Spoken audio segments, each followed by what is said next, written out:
Hey Waffle Gang, I do hope you're well. My name is Mark and today we're checking out some more relationship stories, and if you do love a Reddit story, why not consider hitting that like, subscribe, maybe that notification bell too. Let's crack on with today's first story, which comes from Bridesmaid Dress Throwaway, who says, am I the arsehole for kicking a girl out of my bridal party because of how sensitive she was being towards my ideas for dresses? I feel like I'm going to get a lot of hate for this, but I had to post it anyways. By the way, on a throwaway.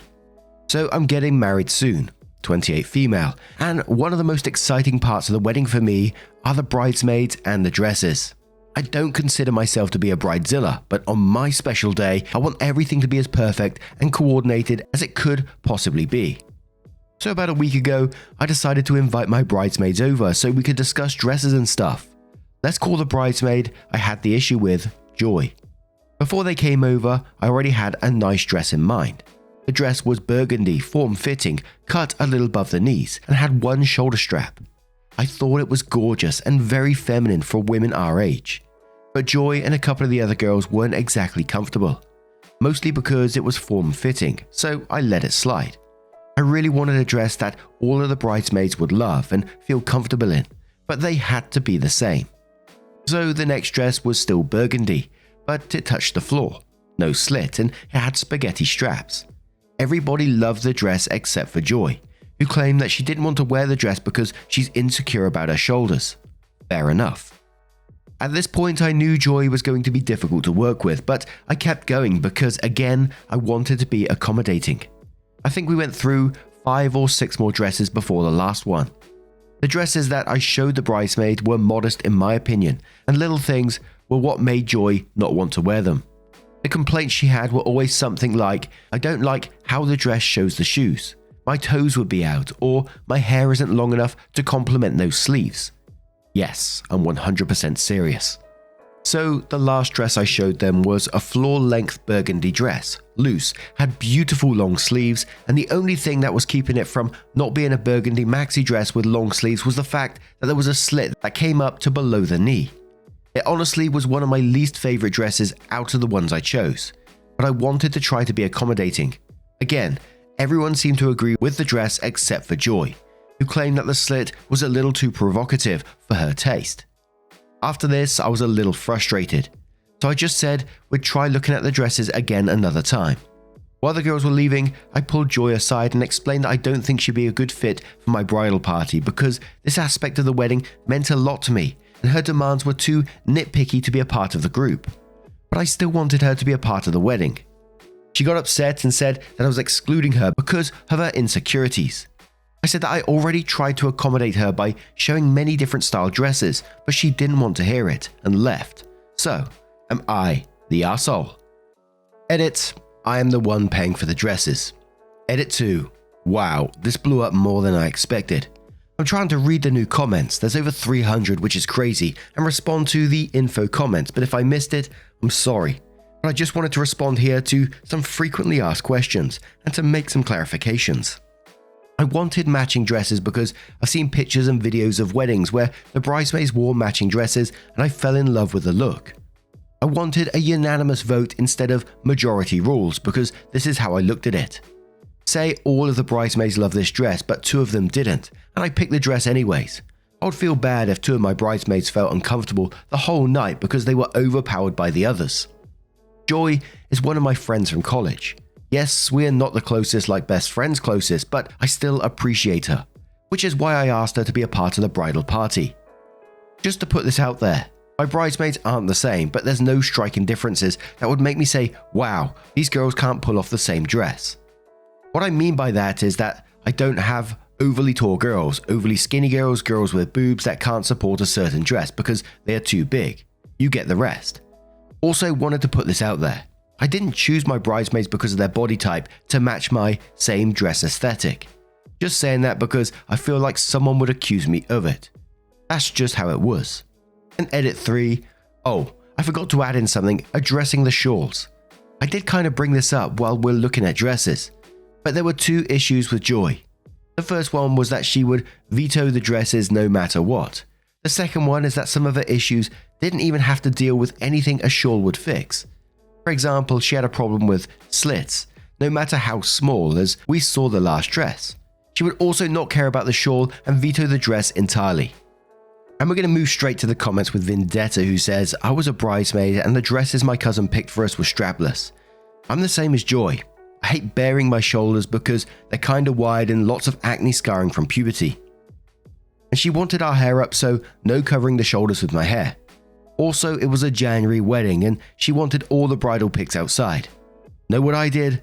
I wore the damn dress because the day wasn't about me and I really didn't need to look a certain way for anyone but the bride. I totally get feeling majorly insecure, but I understood it was my job to be a bridesmaid for my cousin. It was one day and pictures can be edited. You gave her lots of choices, sacrificing your preferences to help everyone feel comfortable, and she still made it about her. You even wanted her to still come to the wedding, and she could wear whatever she wants then. If she has so many insecurities about her body, she should have had the foresight to not agree to be a bridesmaid, because ultimately it's up to you what you'd like them to wear, not the arsehole. Gobbling Hamster says, not the arsehole, you've tried to accommodate her. You aren't excluding her at the drop of a hat. You tried about 8 dresses and she hasn't liked a single one. And she's the only one with a problem. Her complaints don't seem to be major issues. It's a bridesmaid's dress. It's not going to look absolutely amazing on her. Bridesmaids' dresses are for the bride. Most people wear them to support their friends and family. If she can't compromise, she's not going to fit into your bridal party. Perlt says, possibly no one's an arsehole here. Bear with me. You've tried to work with Joy, but she won't work with you. Your feelings are understandable, and the fact that some of Joy's complaints were over really tiny things suggests that this is a matter of vanity rather than insecurity. But it's possible that Joy has some serious problems with her appearance, and that she genuinely would feel uncomfortable in all those dresses. Rather than kicking her out of her role completely, wonder if it might help to have a conversation with her first about why she's so self-conscious. Maybe you could reassure her that you think she looks gorgeous in whatever she's wearing, or ask her if there's something else going on in her life that's bothering her. You may be able to salvage this situation if both of you are willing to be open and frank with each other. I mean, she might just be an arsehole, in which case you're better off without her in the wedding altogether, but you won't know unless you ask. Lozif says, going against the grain, but you're the arsehole. You asked for opinions, you got them. One of them didn't like any dresses and you went nuclear and booted her out to your wedding party. Why didn't you put on your adult pants and talk to her first? Explain that you're trying to get a dress that everyone's comfortable with, but she keeps rejecting every one. You need a dress for the bridesmaid, so find the one that she's most comfortable with. Your wedding isn't going to be perfect, and based on this reaction to someone given and asked for opinion, you're on your way to being a bridezilla. KMS says you're the arsehole. If you asked her to be in your bridal party, I'm assuming she's either family or a close friend. You essentially just let a dress get in the middle of your relationship. You invited them over to discuss dresses. That would warrant a discussion on what they all want to wear. If you don't really care how they feel, then just pick a dress and say, this is the dress, order it by XX date. You kicked a friend out of your bridal party over her being honest about the style of dress she likes. Let that sink in. Pick a color and give them some parameters and let them hunt for a dress they like with you to be able to veto dresses. Weddings with bridesmaids all wearing the same dress are overdone anyway. I say that as someone who had all her bridesmaids wear the same dress. Not every single style looks good on everybody. Ultimately, weddings don't matter, my wedding didn't matter, marriage matters, and my relationship with my friends and family matters. You possibly just ruined the friendship over a bridesmaid's dress. Good job. You're the arsehole. And one more comment from Honky Tonky Highway, who says, leaning towards an everyone sucks here. Haven't been on both sides of this. A bridesmaid wearing a dress I hated, and a bride who wanted my girls to be comfortable and happy with what they were wearing. Note, on both occasions, dresses have been bought by the respective brides. I feel like Joy could have been more tactful, but I would also say the same for you, OP. Did you ever ask your bridesmaids what they had in mind, or what they would have been uncomfortable in? Could you have come to a compromise and let the girls wear different dresses in the same colors? There's lots of different routes you could have taken to come to a compromise before kicking her out of your bridal party. So then OP did update the post, which says, so I had an overwhelming response on my post about asking if I was the arsehole for kicking a girl out of my bridal party for being sensitive about dresses. And I got a lot of not the arsehole, everyone sucks here. And I could see both sides. Understood that I could have handled it better. And I was glad to see a lot of people also believe that Joy was being a lot to handle. Anyways, I decided to take your advice, and here's an update on the situation for anyone that's interested.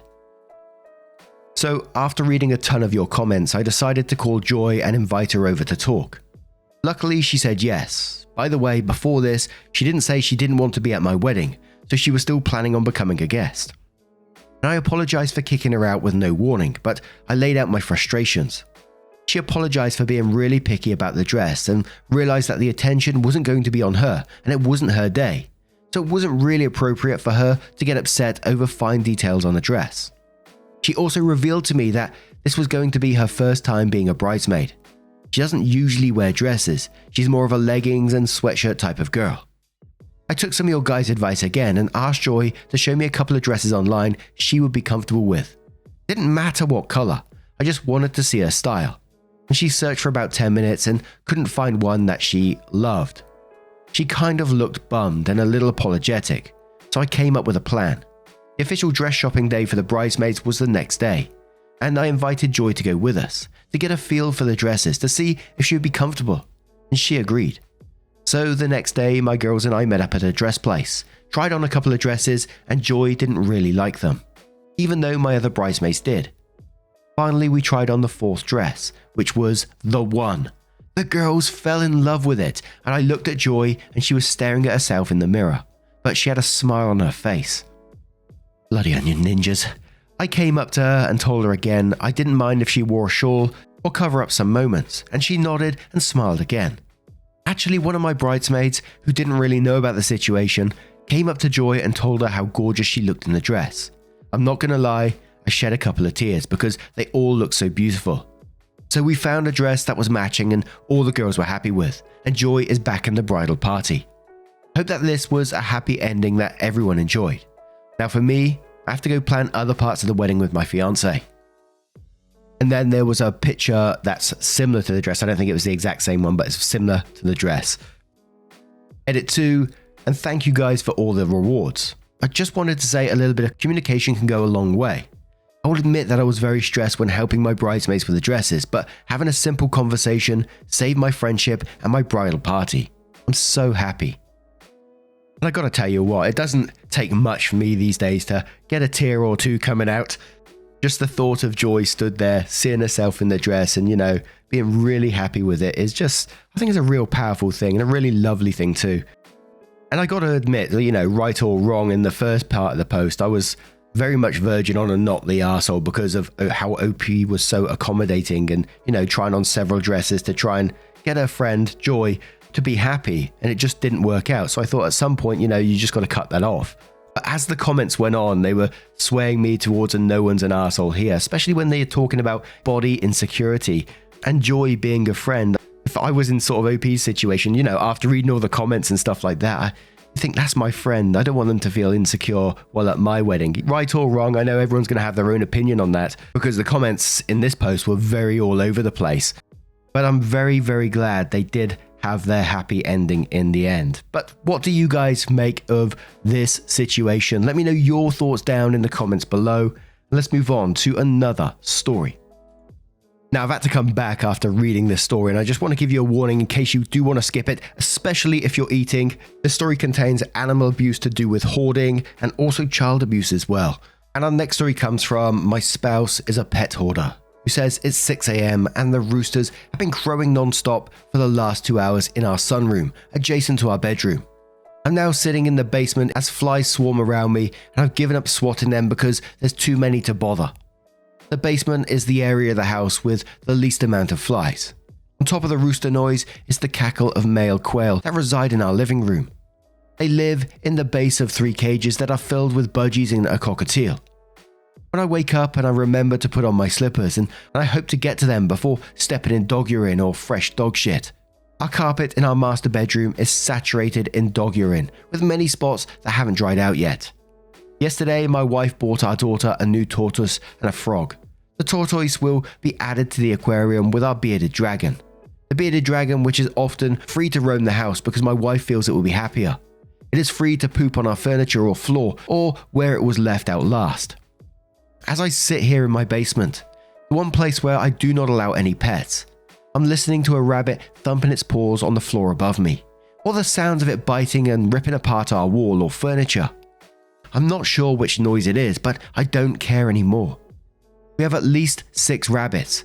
Their little claws make a loud scraping and tapping noise as they scurry and hop across our laminate floors. The main level of our home is littered in rabbit droppings. The droppings get pushed to the side as our 4 children and us inadvertently kick them around while walking through the main level of our home. The dogs won't likely get let out this morning to go to the bathroom. The smaller dog doesn't even obey the command to go out anymore. He just stares at you confused by your directive. If he does go outside, he just comes back to find a place to shit and pee in one of our bedrooms.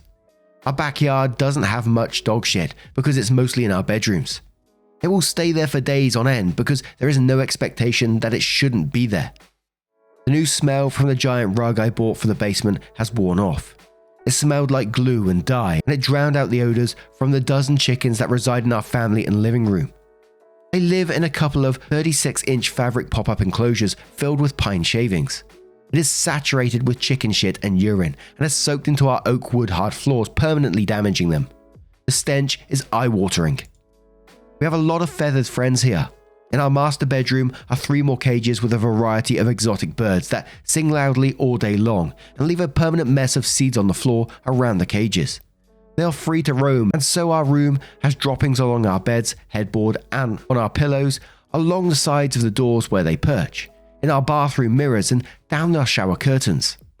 Our sunroom has 30 plus chickens, and about 8 or 10 of them are roosters, and the roosters crow all day. This is where the flies breed. They come in through the 40-year-old sliding door that is often left open. This door separates the sunroom from our living area and our kitchen. The flies swarm in at any given time, and there are dozens of flies in our living space. The heat and humidity bake the sunroom floor, which is covered in chicken shit and urine, and the odor spreads through the house. Our house is a suburban neighborhood. We do not live on a farm. In addition to these animals, we have 2 pet rats. They are sweet, but as you expect, their cage is not well maintained and it stinks 90% of the time. Our boys has a snake and an axolotl aquarium. One of our daughters has an algae-covered fish aquarium that we fill with water whenever we hear the filter screech because the water evaporated too low. She also has an unkept cage with a hamster that is rarely played with. Right now, I'm listening to the mice eat through the foam board insulation in my basement. I want to get rid of them, but it's challenging with all the access to feed throughout the house. They seem to be breeding and entering through the home at a faster pace than they can be exterminated. I'm not a pet person, and this life is driving me nuts. My wife is a pet hoarder and has ADHD. Our backyard is a ghost town of quail cages from last year when she was really into quail breeding, and we had over 150 living in our backyard. Now there remains broken and half-built cages and mounds of shavings and wood chips that intended to be used as bedding. Scattered in random places in our backyard are household garbage bags of chicken shit. When you try to lift them, they fall apart because they weigh 30 to 40 pounds and the bags have deteriorated from the sun. When challenged, she seems to delight in the frustration it causes me because she is not happy in our marriage. It seems like accumulating animals is bringing her little bits of dopamine with each acquisition. I'm tired of living like this and I don't know what to do. Our children think this behavior is acceptable and they often chide at me for not being on board with the animals. They say I'm not a pet person. It's true that I'm not actually a pet person, but what we have going on here is irresponsible, unsanitary, and illegal. This is pet cruelty and normalizing neglect of animals. Edit, people think this is a shitpost, but it's real. I'm not uploading pics for privacy, but it's genuine.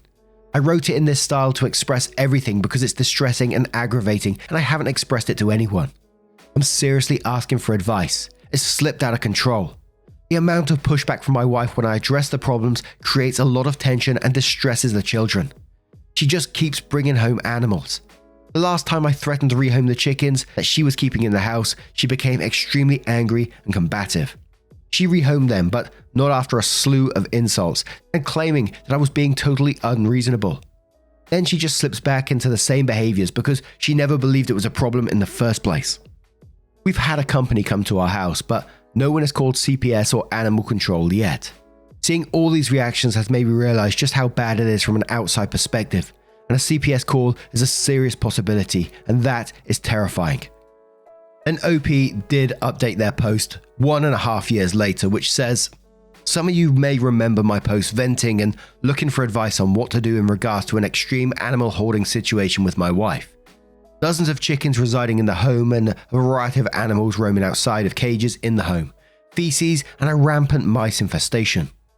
After posting, I sought therapy and started getting my bearings straightened out. In the midst of setting firm boundaries and beginning the work to clean up literally 2 tons of chicken shit, sand and pine shavings and resolving the rodent problem, a call to CPS was made by a third party and an investigation ensued. Believe it or not, by that time, much of the situation was resolved. Animals rehomed, home cleaned and sanitized. Nothing came of the CPS investigation and it was pretty quickly closed out. However, the relationship was essentially permanently damaged as my wife continued to deny the problem was out of hand. Deep resentment developed towards each other. Fast forward nearly 12 months and my wife requested a divorce. We are now separated, awaiting official legal divorce. I have moved into a very nice home and have the kids 50-50. My physical and mental health has dramatically improved. My kids now have an organized and clean haven. They seem happy. It seems inevitable she may lose custody of the kids at some point altogether. I'm hoping she can keep things in check, but due to the constant denial that there was a problem, it will most likely repeat. I may have no choice but take steps to ensure the children's safety at some point, further disrupting the children's lives from their otherwise loving mother. Limitations on pet quantities and cleanliness standards are written into the divorce settlement agreement. By the way, wife has been in therapy for a couple of years in the midst of hoarding. I guess you could say the therapist was either not savvy to the situation or enabling to an irresponsible level. I'm leaning towards the latter. She became more and more emboldened that I was causing her problems as opposed to looking forward. The therapist seemed to fuel the delusions as far as I could tell. Anyway, thanks for all your advice and getting me to wake up to the madness I contributed to through inaction. There was a guy when I was younger, round the area, you guys know that, and I didn't know myself, but there was a story always going around. I was too young when he was about, but we call him Albert, and he was one that used to like to collect chickens, and we used to live in flats, so there wasn't much of a back garden, if anything. And no one was sure where he was getting these chickens from, but he would keep them in their back garden, but they could scale the fence and they would go into other people's garden and they were making so much noise and dying and the bodies were just left on the floor. And people were reporting this and get sort of animal control of whatever coming round to check on it and they wouldn't do nothing. They'd give them a warning and say you need to rehome some of these chickens and would give you like a month to do it, and then he'd rehome some, and then when that was done he would just get more, and it was just like a constant battle like that. I think eventually he did get moved out of the area, but like this post, apparently the whole area just stunk of shit and maggots and stuff where the birds were dying and things like that, which is incredibly sad. But now I turn this one to you guys. What do you guys make of this situation? Let me know your thoughts down in the comments below. Now, just a huge thank you from the bottom of my heart for getting involved in today's stories. Your love, support and time always means the absolute world to me. So thank you so much for being involved, and hopefully I will see you in the next one. Take care and much love.